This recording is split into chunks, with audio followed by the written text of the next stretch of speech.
Hi there, I just wanted to come on this channel and talk about ADHD, which a lot of people suffer from. Suffer because they don't know how to handle it. Now, I have ADHD. I've had it all my life, ever since I can remember, which not very good with my memory, but I have had ADHD. I'm 52 years old now, so it's a long time. My son was diagnosed when he was about 20 years ago now. He was diagnosed with ADHD, but he had a more severe form of it. See, my son, I won't name him, but he had no regard for his own safety. You know, he would climb up high things from the age of 2. He would climb up the highest thing, and he could easily have fallen off, but he didn't care. He didn't care about his own safety, you know. And a couple of times he'd broken his arm, once from going down a hill on a bike with no brakes on it, because he didn't care. He didn't care about his own safety, you see. So he had a more severe form, and it was quite obvious that he was an ADHDer. Now, mine was less severe, but I still think it kind of, it had very, very interesting symptoms. Now, if you identify with these symptoms, right, it's possible that you have ADHD, and it might be worth checking it out, okay? So, as I say, it's a lot of times it goes undiagnosed, as mine did for a long time. Okay, so here are some of the symptoms that I get. One of them is I'm just a scatterbrain. I forget things, I put things down, and they just disappear into the ether, and everything just disappears. I cannot tell you how many times I've lost things or put them down and they've just gone. Right, so I don't know where they've gone, and I don't remember ever doing anything to cause them to disappear. They just go. They just, like, so if I put a bag down once, and it had my passport in it, and it had my ID, all my ID, everything was in this bag, and I had it with me, and I know I had it with me, but then I got home and I was on the bus, and it was gone, and it was just gone. You know, I had it, and then it was gone. Simple as that. I had it one minute and it's gone the next. Like, where does it go? Into the ether? Does it just get eaten up by? Turns out it's all down to attention deficit disorder and hyperactivity. It's ADHD. It's all down to that. Well, that's one thing. Yeah, so extremely forgetful. And then there's this other thing I have, which is hyperfocus. Now, I spent 5 years playing role play, writing role play, because I love writing. Absolutely love it. I mean, once I get writing a story or a novel or anything, or I will write and write and write and write, and you know, years could go by. Absolutely, years can go by, and I don't even acknowledge. Yeah, I don't even acknowledge it. It's like, so I'm writing and writing and writing. Years go by and I don't even care. And it's the same when I'm playing the keyboard. I actually play keyboard as well, so I get involved in playing the keyboard. I'm hyper focused on that, and years and years and years will go by again without me, you know, coming out of this thing. So I'm so hyper focused on what I love, playing the keyboard or writing or something, you know, and I get so involved in the thing, and it becomes my whole life. It becomes my entire focus. So everything else can go to hell. I don't really care about anything else. It's like if I'm doing this one thing gets the attention, and everything else doesn't, because I couldn't give a flying one about everything else. All right, so this is it. And my maths as well. My maths is terrible. I can barely add up. So they called it dyscalculus, but I can barely add up. When I'm adding up in my head, there's like a big blank space there, and I have to use my fingers, or I have to count on something.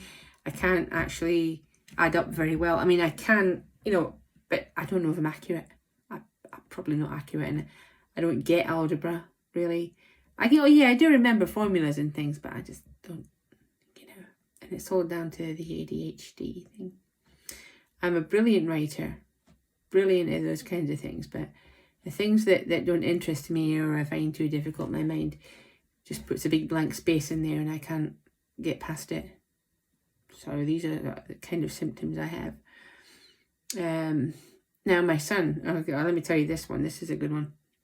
My son used to break everything, and it wasn't his fault. It wasn't his fault. It was almost as if he didn't know he was doing it. He used to break everything.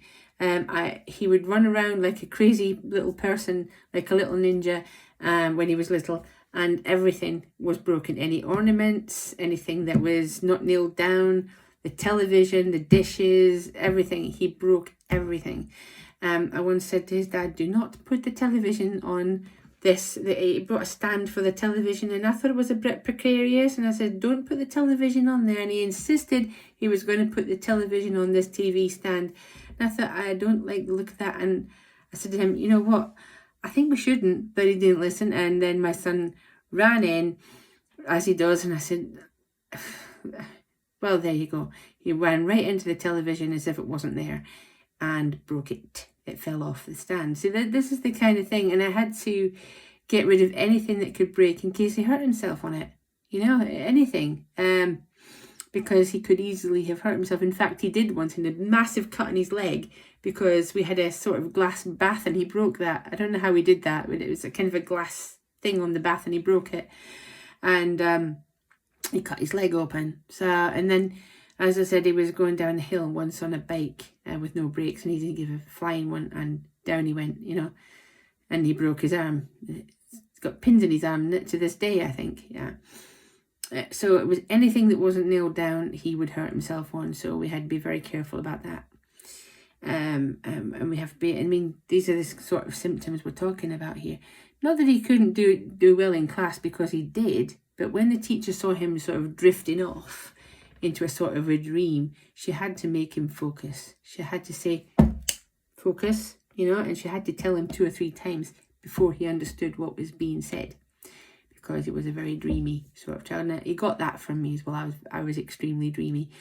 So they call you sort of dreamy, they call you scatterbrain, they call you like attention deficit. It's not that you can't focus on stuff, it's that you can focus on stuff that you love and care about, but you can't focus on something if it's really boring.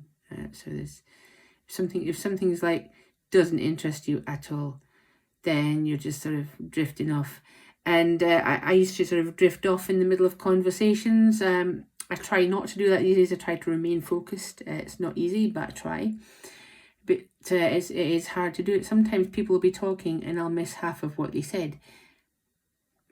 But I try to continue and talk to them anyway. Sometimes that happens, yeah. And I miss instructions and, you know, that sort of thing. And it's just like, so your brain goes on a sort of little hop. 1 minute you're sat talking to somebody, and then you'll maybe have a little hallucination, or you hear a tune in your head and you'll just sort of drift off and think about the tune and what you had for breakfast last Sunday and why was that. And then you sort of start thinking about all these sequences of events while this person is talking to you, and their voice becomes like in the background like that, and you have to pretend that you've heard them. Yeah, of course, yeah. So my brain sort of recently selectively remembers like certain bits of the conversation and not all of it, but enough to, you know, say, yeah, I remember what you said. So you can learn to cope with it. But these are the symptoms that you experience, you know, and the hyper-focus is just insane. It does make you more creative, though, I will say. Makes you a more creative person. But I hear music in my head.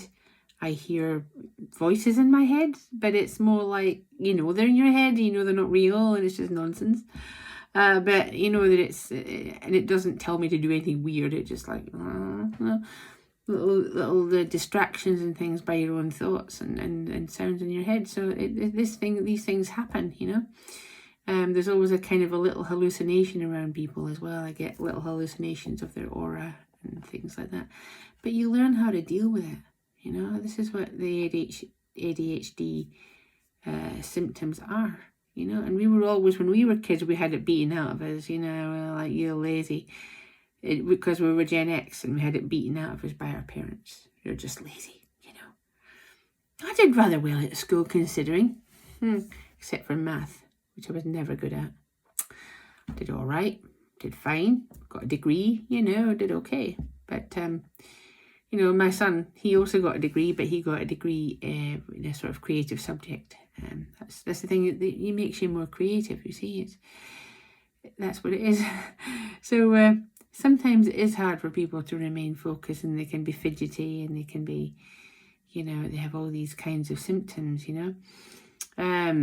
But it's so strange how you can, I mean, how things are just fly out of your head, and you forget people's names, and you forget everything. So these are the sort of symptoms you get: forgetfulness, just easily distracted by your things, your thoughts. You get hyper focus, where it's just like you focus on one thing and everything else can go to hell, you know, and your life does go to hell, you know, it's true.